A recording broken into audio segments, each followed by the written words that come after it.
شام کے 5 بجے ہیں۔ السلام علیکم، یہ ریڈیو پاکستان ہے۔ آصفہ محفوظ سے خبریں سنیے۔ پہلے اہم خبروں کا خلاصہ۔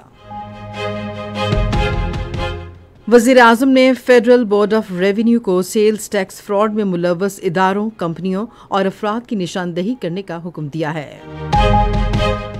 پاکستان نے استنبول میں افغان طالبان کے ساتھ دوبارہ مذاکرات کرنے پر رضامندی کا اظہار کیا ہے۔ سیکیورٹی فورسز نے بلوچستان اور خیبر پختونخوا میں 3 الگ الگ کارروائیوں میں 22 دہشت گردوں کو ہلاک کر دیا ہے۔ پاکستان اور جنوبی افریقہ کے درمیان 3 میچوں کی سیریز کا دوسرا T20 کل لاہور میں کھیلا جائے گا۔ اور اب خبروں کی تفصیل۔ وزیر اعظم محمد شہباز شریف نے سیلز ٹیکس فراڈ میں ملوث اداروں، کمپنیوں اور افراد کی شناخت کے لیے تحقیقات کی ہدایت دی ہے۔ آج اسلام آباد میں فیڈرل بورڈ آف ریونیو کے اندر اصلاحات کے بارے میں اجلاس کی صدارت کرتے ہوئے انہوں نے ماضی میں سیلز ٹیکس کے واقعات پر شدید برہمی کا اظہار کیا۔ انہوں نے ہدایت کی کہ پاکستان آٹومیشن لمیٹڈ نظام کا فورنزک آڈٹ ایک عالمی کنسلٹنسی فرم کی جانب سے کرایا جائے۔ تحقیقاتی کمیٹی کو اپنی رپورٹ 3 ہفتوں کے اندر جمع کرانے کا ہدف دیا گیا ہے۔ وزیر اعظم نے آئندہ رپورٹ میں شناخت ہونے والوں کے خلاف سخت قانونی کارروائی کا بھی حکم دیا۔ بریفنگ میں بتایا گیا کہ پرال میں پہلے سے نافذ العمل متعدد اہم ڈیجیٹل اقدامات میں audit wallet, database protection wall, security operation centre, database کی مستقل نگرانی اور دیگر ڈیجیٹل حفاظتی اقدامات شامل ہیں۔ نائب وزیر اعظم اسحاق ڈار نے آج اسلام آباد میں ایک اجلاس کی صدارت کی جس میں پیٹرولیم کے شعبے کے موجودہ انفراسٹرکچر سمیت RLNG اور اس سے منسلک شعبوں کا جائزہ لیا گیا۔ نائب وزیر اعظم نے کارکردگی کو بہتر بنانے اور مسابقتی قیمتوں پر معیاری پیٹرولیم مصنوعات کی فراہمی کو یقینی بنانے کے لیے تکنیکی اپ گریڈیشن نظام کی ہم آہنگی کے عمل کو جاری رکھنے کی ضرورت پر زور دیا۔ پاکستان نے میزبانوں کی درخواست پر افغان طالبان کے ساتھ استنبول میں مذاکرات دوبارہ شروع کرنے پر رضامندی ظاہر کر دی ہے۔ ذرائع کے مطابق پاکستانی وفد جو وطن واپس روانہ ہونے والا تھا اب استنبول میں مزید قیام کرے گا۔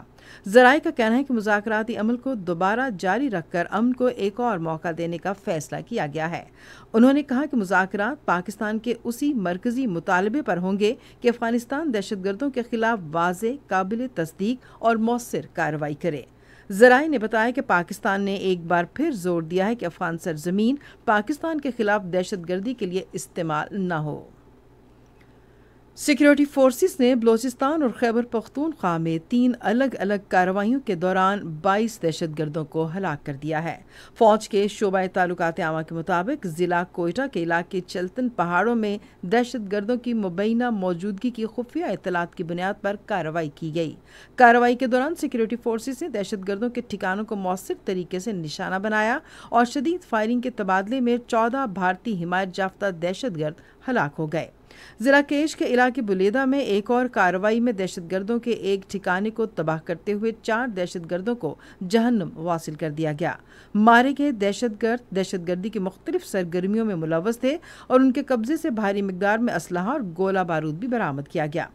ادھر ضلع باجوڑ میں ایک بڑی کارروائی میں خوارج کے سرغنہ امجد عرف مزاحم سمیت 4 خوارج مارے گئے۔ خارجی کمانڈر امجد قانون نافذ کرنے والے اداروں کو انتہائی مطلوب تھا۔ حکومت نے اس کے سر کی قیمت 50 لاکھ روپے مقرر کر رکھی تھی جو افغانستان میں رہتے ہوئے پاکستان کے اندر دہشت گردی کی کئی سرگرمیوں کی منصوبہ بندی میں ملوث تھا۔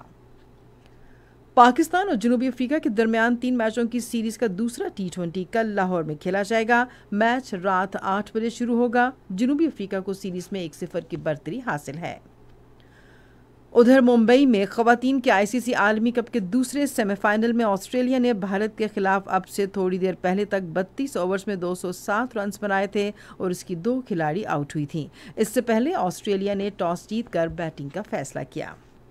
اسی کے ساتھ خبریں ختم ہوئی۔ مزید خبروں اور تجزیوں کے لیے وزٹ کیجیے ہماری ویب سائٹ radio.gov.pk اور فیس بک کے link radio Pakistan news official پر براہ راست ویڈیو سٹریمنگ بھی ملاحظہ کیجیے۔